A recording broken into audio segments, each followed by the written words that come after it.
As we begin to awaken, we will eventually bump into two major energies and movements of the awakening process. One is what we're used to hearing about, which is the up and out movement, the movement of transcendence, and techniques like self-inquiry, what is aware, who am I? Those techniques are activating that up and out movement.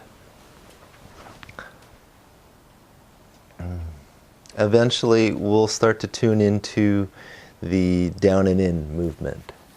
We can call that embodiment. We can call that the descending force of awakening. It's a funny thing, but we have to wake out of the mind-body so that we can truly inhabit it. And so this movement of embodiment, this movement of down and in, we can say dissension, it's really about transformation, rewiring, we could say.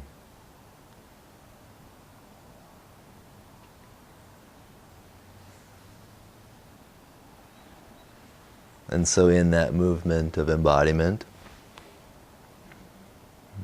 a lot of things that no longer serve us get thrown off. A lot of stresses on the nervous system, usually held in the deep unconscious. They start being melted open.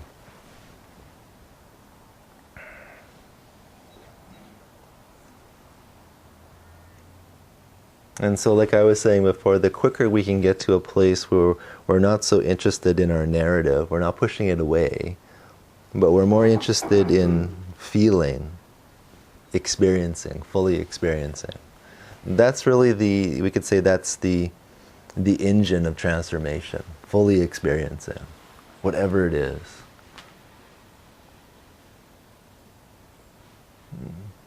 Most people don't have a problem fully experiencing the light, the good experiences, the bliss. We have challenges fully experiencing the dark, the contracted, the repressed. It doesn't feel good. It breaks our heart. It's painful.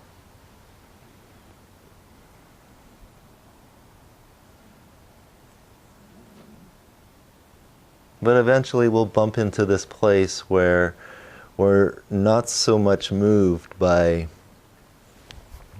what feels good.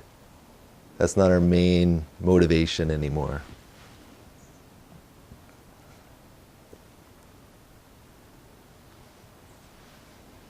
We're more interested in just feeling whatever is here, whatever it is.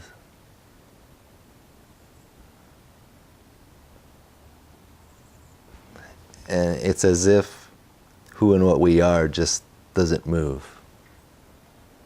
It's like a hurricane is happening, and yet something is like, you know what, I'm just not going to move. I'm not going to run away anymore. I'm tired of doing that.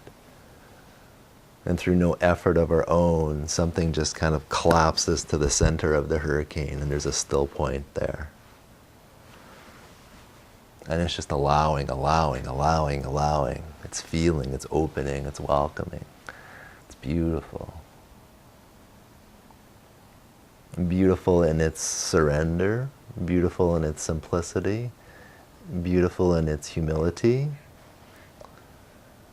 and of course, beautiful in its ability to deeply transform and transmute these base materials in our system and our psyche. We can often experience this as a burning.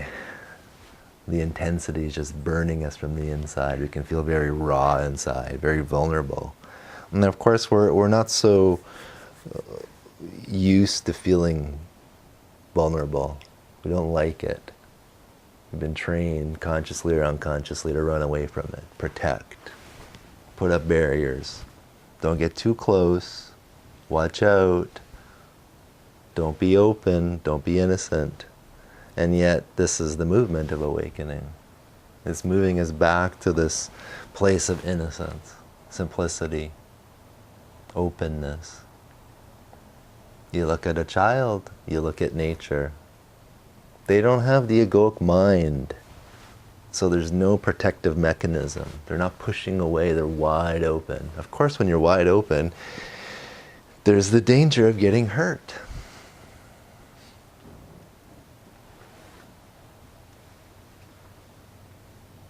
And yet what we discover, not through a concept, but who and what we are is pure perfection. It's unhurtable because it's unborn. And so there's a concept of that, but when this awakeness falls to the center of contraction, to the center of the hurricane, and it regains its innocence and openness, that's the direct experience, is that, wow, nothing can touch this. I can feel terror even. I can feel rage in its full intensity, and I can let it pass through. And maybe the body has to scream or jolt, and there's energy passing through, and yet somehow, some way, there's a still point, there's awakeness, and it's not really touching me. I can feel it, but it's not really touching me. That's what I'm talking about. That place of unfixation, fluidity.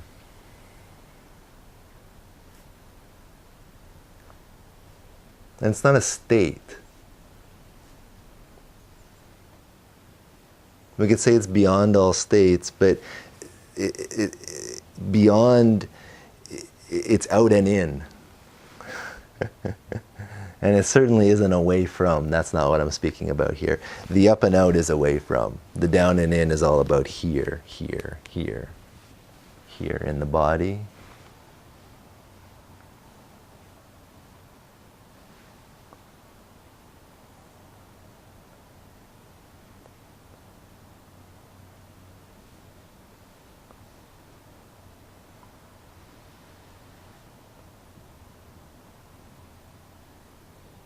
And so I like this metaphor of the cocoon, the metamorphosis.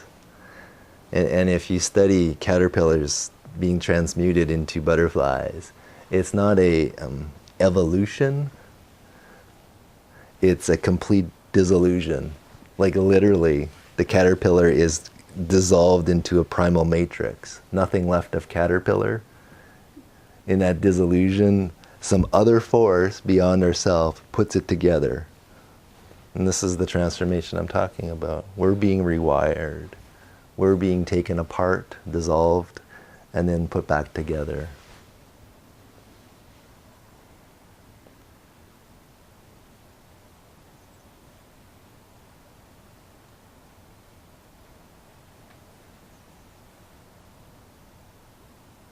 And so for those of you that have been on satsang retreats before, meditation retreats, done a lot of spiritual technique and practice, you've experienced this. You can have moments of bliss and moments of hell and moments of bliss and moments of hell. That's life in general. It just gets amplified on retreat. And that's okay. It's a good...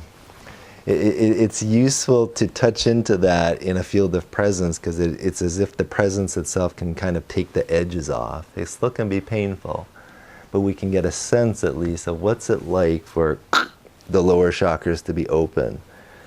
And they're jagged when they open, of course. But how about if it's just okay? How about if I just let go?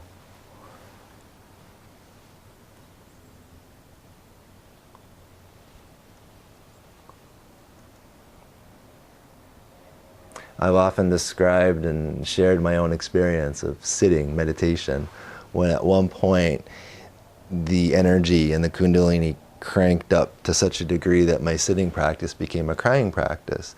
That's the tenderization that I'm talking about. Years of just sitting and bawling and bawling and bawling, passing through, passing through, passing through. It's beautiful. It's beautiful.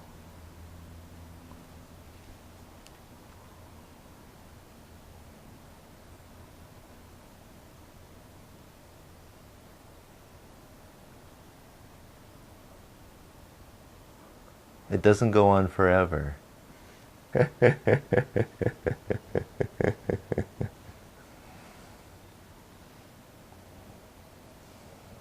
But I've often shared that when people get to this point where they can effort as much as they can, and usually it's about the heart opens and then it's like down in the basement there, that's the place where we can't effort anymore. We need to be pushed into there. And people often ask, how do I work with these emotions? What do I do? Give me some touchstones. And I mean, you can, and I do oftentimes, but every time I do, I reserve the right to cut down the technique. Because I know there will be a point that every technique will stop working. This is how it works. It's about surrender. So how do you surrender? How can you tell someone how to surrender? You just have to let go. How do you do it? Well, probably by making thousands of mistakes, leaning too far this way, getting too rigid this way, trying to walk through life like this, and then you just somehow, something just breaks you open. So that's the way in, heartbreak. To the mind, heartbreak is horrible. To being, it's like, oh, I can finally breathe. Been stuck in here so long.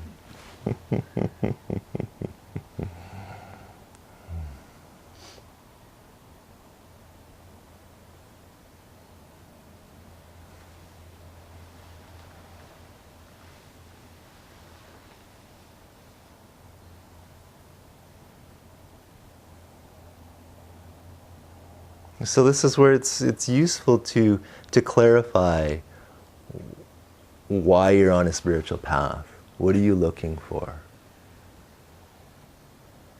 Because at a certain point, the motivation and the desire and the yearning to transcend suffering will only take us so far. Getting away from our pain will only take us so far. There is a deeper letting go that will be invited of you at some point.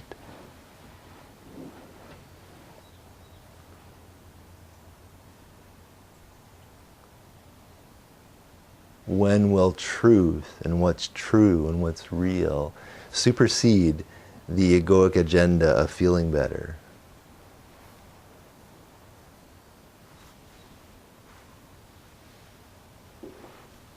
When will that begin to lead your life?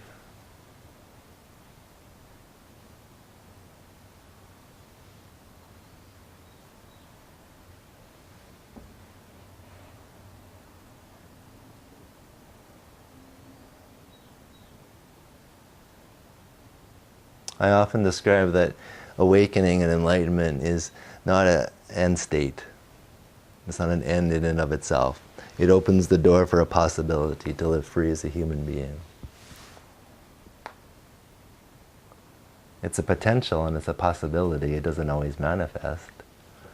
But part of its manifestation is going to be that place where we surrender into that deeper impulse of truth, the deeper love of truth. Truth for truth's sake.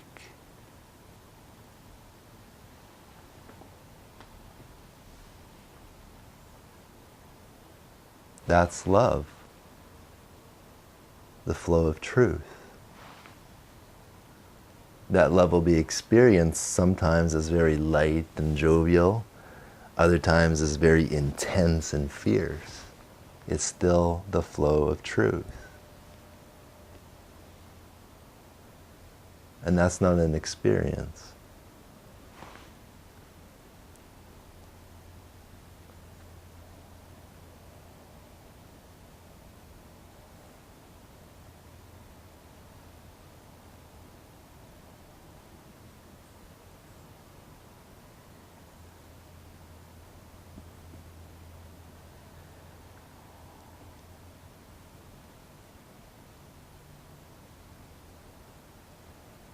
That's the living manifestation of who and what we are.